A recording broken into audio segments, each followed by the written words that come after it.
Olá, você está na GV News, seu canal de jornalismo 24 horas na internet. Chegou a hora de acertar as contas com o Leão. Até o dia 30 de abril, 27 milhões e meio de brasileiros vão ter que apresentar a declaração de ajuste do imposto de renda referente ao ano de 2014. Para nos mostrar como a gente pode evitar um pouco essa mordida, a gente está aqui conversando com o vice-presidente de fiscalização do Conselho Regional de Contabilidade, Roberto Schulz. Nós vamos tentar tirar dele algumas dicas para que a gente pague menos imposto. E o que tiver que pagar não tem jeito, a gente não vai conseguir fugir totalmente do leão para quem ganha um certo nível de salário.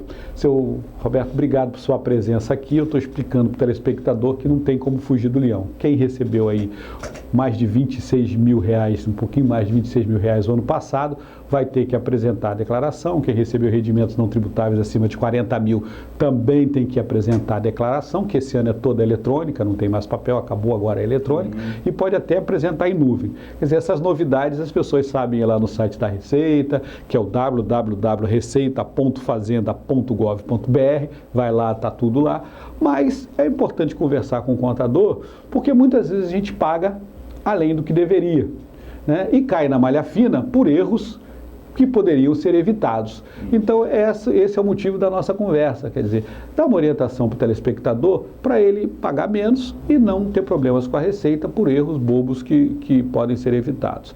Então, vou começar perguntando para o senhor, agradecendo sua presença aqui, que tipo de erros mais comuns o contribuinte comete e acaba caindo na malha fina? Prazer estar aqui com você e poder trocar um pouco de informações, passar um pouco de informações para o telespectador, para o contribuinte em geral. E a gente pode enumerar algumas coisas que a gente percebe que hoje são muito comuns. Uma delas é o esquecimento na declaração de alguns rendimentos, né? Às vezes o contribuinte trabalhou durante 1, 2 meses numa empresa no ano, depois saiu daquela empresa, foi para outra empresa, e na hora de fazer a declaração de imposto de renda esquece daquele rendimento, porque saiu da empresa, não teve imposto de renda na fonte, mas o empregador lá vai informar isso para a Receita Federal, então é importante guardar todos esses documentos e informações para que ele possa prestar contas quando necessário. Uma outra coisa que a gente percebe, rendimentos de dependentes, né? O filho está fazendo um estágio, o filho começou a trabalhar, ele ainda está estudando, mas já começou a trabalhar, continua dependente, mas tem rendimentos. Esses rendimentos precisam ser informados também na declaração do ajuste. Resgates de previdência, muito comum acontecer, principalmente quando esse resgate é feito lá no começo do ano também. Na hora da declaração, se esquece disso, não vem o extrato, o fundo de previdência não encaminha o extrato, então isso precisa ser guardado, precisa ser informado também. Na parte das despesas, o que a gente percebe de mais comum?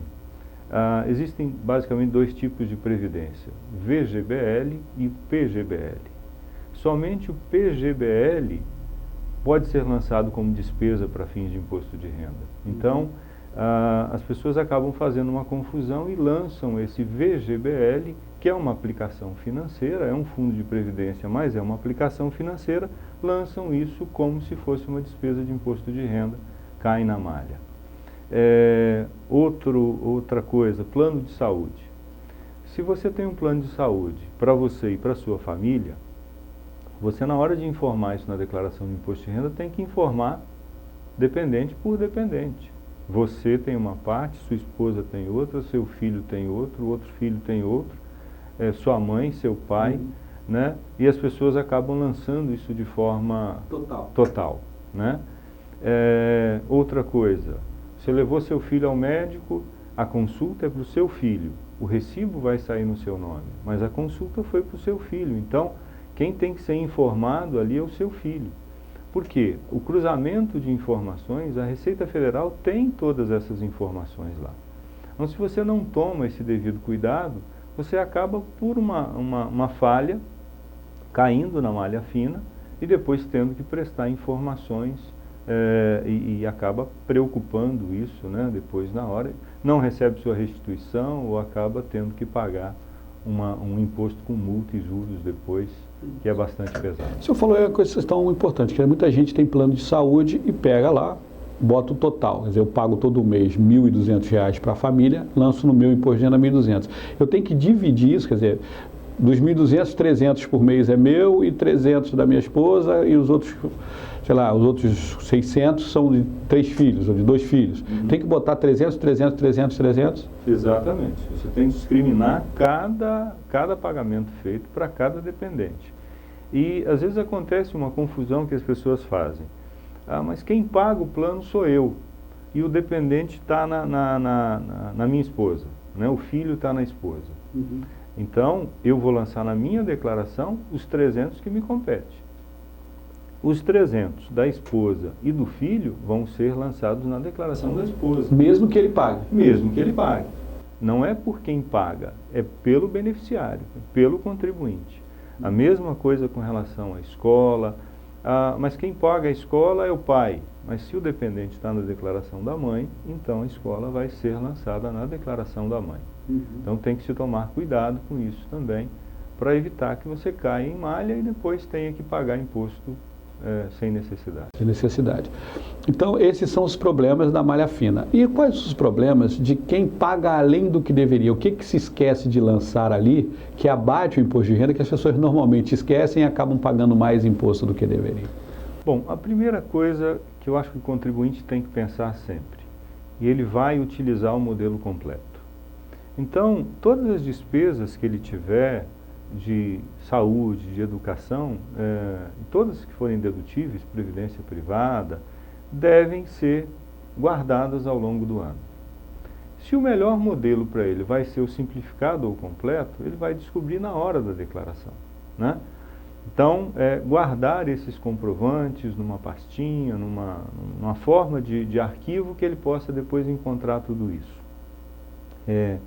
Depois, ele deve, por exemplo, muita gente pensa que o carnê do INSS, a GPS, que é paga todo mês lá como autônomo ou como facultativo, nas várias formas, não pode ser lançado. Isso é uma despesa que pode ser lançada sim, né, para fins de abatimento do imposto de renda. Então, além das despesas de educação e de saúde, e a previdência que eu acabei de falar, outra coisa que a gente percebe muito, os profissionais liberais em geral, médicos, dentistas, advogados, contadores, eles, quando recebem rendimentos de pessoas físicas, mesmo que seja através de um plano de saúde, de um convênio, no caso de médicos e dentistas, eles podem se utilizar do livro caixa. Nesse livro caixa, eles podem lançar todas as despesas inerentes à sua atividade. Pagamento do CRM ou do CRO, pagamento de sindicato, pagamento de cursos que ele tenha feito, livros que ele tenha adquirido para aquela atividade, condomínio, aluguel, energia, telefone fixo do consultório. Tudo isso pode ser escriturado num livro caixa e pode ser abatido na apuração do imposto de renda. E a gente percebe, às vezes, médicos que têm até uma despesa alta durante o ano, não se utilizando desse livro caixa, né? E aí pagando muito mais imposto. Ou seja, cada despesa de R$100 que ele deixou de guardar e de escriturar, são R$27,50 que ele paga mais do que ele deveria. Então, essa é uma grande dica. Previdência privada, no limite de 12%, né, do rendimento. Então, todas essas coisas que a legislação permite. E que a maioria dos contribuintes não percebe, quer dizer, faz a declaração meio no automático para se livrar daquilo e vai largando dinheiro pelo caminho. Exatamente. Quer dizer, isso acontece muito, né? Vocês devem se deparar com isso o tempo todo quando chegar a um cliente para, olha, eu fiz legal, vocês olham e falam, ih, tá. Sim, e às vezes quando a gente cobra essa informação, olha, você não teve despesa? Ah, não, eu participei de congresso, fiz um curso, fui para São Paulo, para o Rio, ou mesmo aqui no Espírito Santo, mas não guardei nenhum comprovante. Bom, se não guardou nenhum comprovante, não há como deduzir isso. Então é importante que a declaração de imposto de renda seja feita desde o começo do ano, e não só nessa época, né? Não só em março e abril, mas durante todo o ano a preocupação. E um ponto que eu queria destacar também, com relação ao imposto de renda é o Fundo da Infância e da Adolescência, né? É permitido que o contribuinte que tenha imposto devido, né, ele doe até 3%, né, ele destine até 3% do seu imposto de renda para o Fundo da Infância e da Adolescência. E ele pode escolher qual município, Vitória, Vila Velha, Cariacica, Serra, Viana, Domingos Martins, qual os municípios que tiverem lá o Conselho da Criança e do Adolescente e possam então destinar esses 3% para o fundo.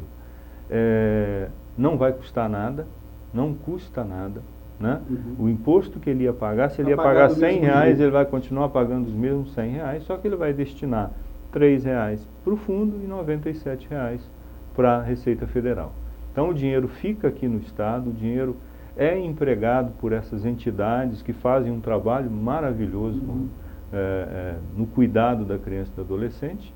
Então é importante que aí os contadores em geral também possam alertando o contribuinte, olha, você pode fazer isso. É claro que só pode aquele que opta pelo modelo completo, mas é uma maneira de ajudar e fazer com que esse dinheiro fique aqui. Tem outros fundos também, fundo do idoso, fundo do esporte, incentivos aí de doenças, câncer e tudo mais, Pronom, Pronas, mas o que eu posso fazer agora de doação e já destinar e deduzir do meu imposto de renda é o Fundo da Infância e da Adolescência. Então, vale a pena a gente lembrar disso. Isso é uma boa lembrança, quer dizer, o contribuinte vai ter que pagar mesmo, quer dizer, muitos contadores estão aí hoje trabalhando com N clientes de vários níveis de renda, quer dizer, tem esse dinheiro que está aí para esse fundo, né? O dinheiro está em 3% do imposto de renda do Espírito Santo, pode ir para o fundo aqui do Espírito Santo. E é muito dinheiro se somar, olhar aí, ajuda muitas prefeituras. Agora, senhor Roberto, uma outra pergunta que me preocupa nesse momento é o seguinte, muita gente, o governo ano passado, fez uma campanha nesses últimos anos para formalizar as pessoas que eram autônomas, o tal do microempreendedor individual. Né? E a gente recebe sempre essa questão, como é que eu declaro? Eu declaro pessoa jurídica, declaro pessoa física, tem muito cabeleireiro, muito cozinheiro, muita gente que faz de marmitex, muita gente nesses bairros aqui da Grande Vitória que se formalizaram e estão agora com esse dilema. E aí, eu faço como isso? Como é que o senhor poderia orientar essas pessoas que são agora empresários, têm CNPJ, mas também são pessoas que estão naquele limbo ali, como é que elas devem proceder? Bom, nós temos sempre duas situações. Aqueles que estão obrigados a declarar imposto de renda, aqueles que recebem mais de 26 mil e tal, mais de 40 mil, têm um patrimônio acima de 400 mil, 300 mil.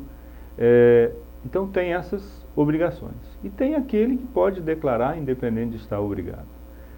O MEI, o microempreendedor individual, não está obrigado a fazer a sua declaração por ser um microempreendedor individual. Tá? A empresa, o MEI, tem que fazer a declaração, o CNPJ tem um prazo para fazer a declaração, a pessoa jurídica que ele constituiu está obrigada. Ele, como pessoa física, não. A não ser que ele se enquadre em uma daquelas outras condições. Aí sim ele está obrigado. Mas só por ser MEI, não. Agora, o que a gente orienta? Que ele faça a declaração dele. Né? Por quê? Porque isso vai ser importante na hora da conta bancária dele. Né? O banco vai normalmente solicitar que ele apresente a declaração para informar qual foi o rendimento que ele teve ao longo do ano. Se ele tem algum patrimônio, se ele tem algum bem. Então, independente dele se enquadrar naquelas condições, é importante que ele faça. Né? E ele vai informar o rendimento que ele teve, né? Tributável ao longo do ano, né? E não se mistura com o rendimento da empresa. Né? O rendimento do MEI, do CNPJ, não necessariamente é o rendimento dele, são coisas distintas. É como eu tenho uma empresa, essa empresa tem um faturamento, tem as suas despesas, os seus gastos. Né? E eu, pessoa física, tenho outros rendimentos. São coisas distintas. Mas você sabe que essa é uma cultura que o empresário MEI precisa ter, né? Separar a empresa do... Exatamente. pouca gente separa, né? Acaba misturando tudo e na hora de prestar conta ao leão não sabe o que foi para o lado e o que foi para o outro, né? Então isso tem que começar a treinar, né? E para que você possa, é um detalhe importante aí, para que você possa considerar, por exemplo, o lucro daquele negócio, né, na sua declaração de imposto de renda, você obrigatoriamente tem que fazer a contabilidade daquele MEI. O MEI não está obrigado a ter contabilidade, né? Mas no momento que ele quisesse utilizar, por exemplo, eu tive uma receita de 50 mil reais, tive uma despesa de 30 mil reais. Então, o lucro foi de 20 mil. Eu quero informar esse lucro na minha declaração de pessoa física. Eu tenho que ter feito a contabilidade. Se eu não fiz a contabilidade, eu não tenho base legal para informar o meu lucro. Tá? Então, é importante que se separe bem essas coisas, porque senão você acaba podendo ter um problema depois, na hora da malha fina. Da malha fina. Né? Quer dizer, todo ano a Receita pega milhares de brasileiros, milhões de brasileiros na malha fina. Não chega a ser, chega a milhões, mas de gente pra caramba, por conta desses erros, né? E como o senhor disse, erros que a maioria aí podem ser evitados com um olhar mais atento, né, da declaração.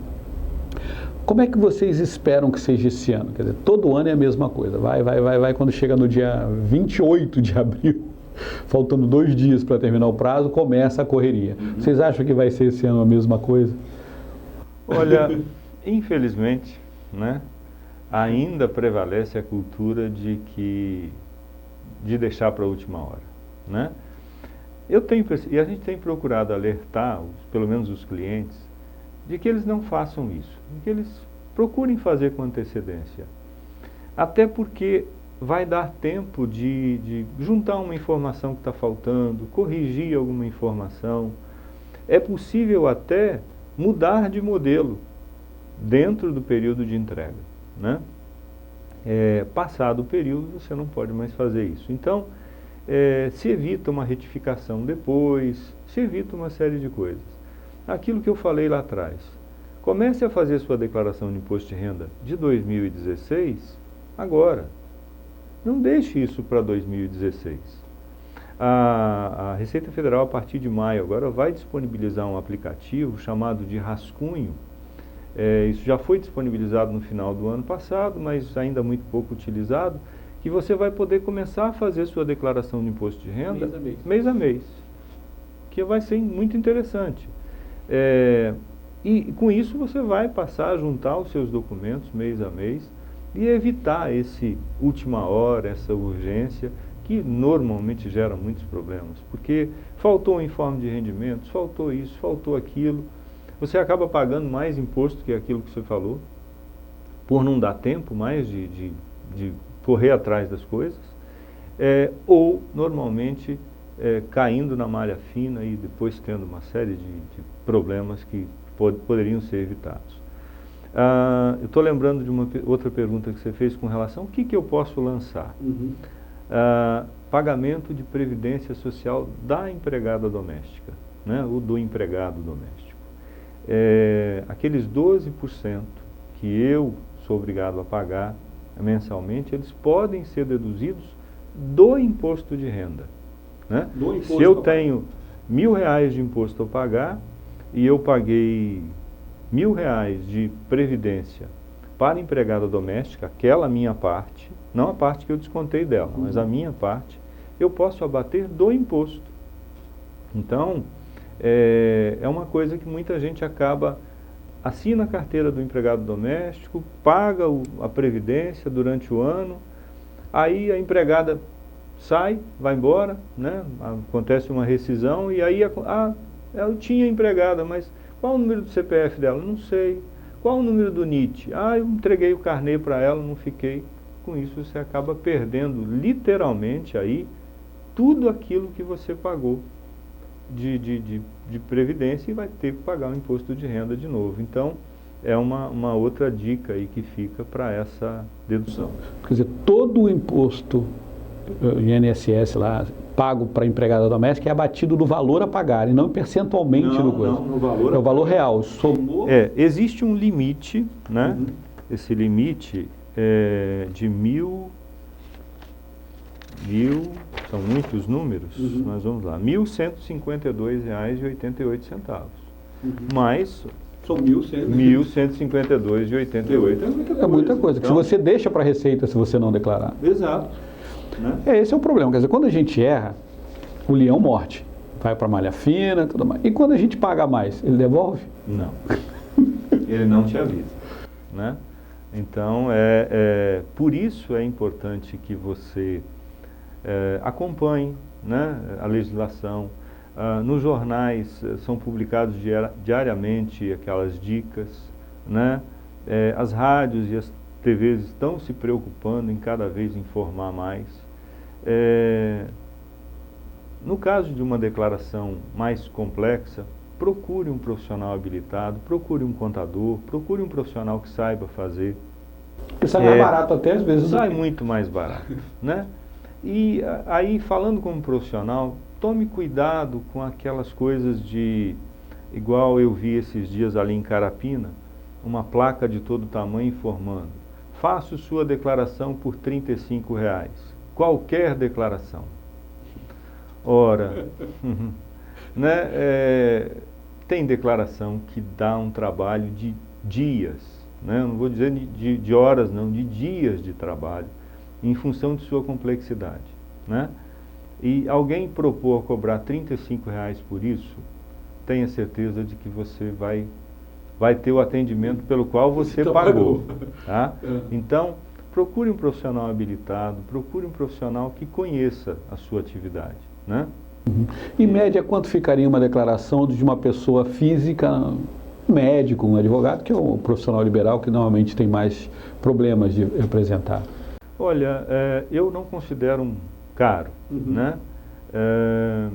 Em torno de R$ 200 até R$ 800 seria um preço médio. Depende da complexidade da declaração. Número de fontes, número de pagamentos, bens, né? Mas um valor que estaria dentro de uma faixa normal de mercado seria de R$ 200 a R$ 800. É claro que existem declarações mais caras, né? E existem declarações mais baratas do que isso, exato, né? Mas estaria dentro de um valor razoável se a gente pensasse nisso aí. Quer dizer, a situação é isso, né? Se você tem muita complexidade, procure alguém que, de repente, R$ 200 vai ser mais barato do que cair na malha fina. Exato. E ter que ficar recorrentemente voltando à Receita, né? Porque o leão tem um problema, depois que ele pega a pessoa, ele passa realmente a malha fina. Né? Ele passa na peneira para ver se não ficou nenhum resquício lá dos anos anteriores, né? Então, cair na malha fina é sempre complicado, né? E você, a sua pergunta de se você errar, contra você ela te avisa, não. Isso não avisa mesmo. Mas quando você erra contra, que é o caso, por exemplo, de você lançar um dependente que tem renda, né? Ela não vai permitir, ela vai te notificar, né?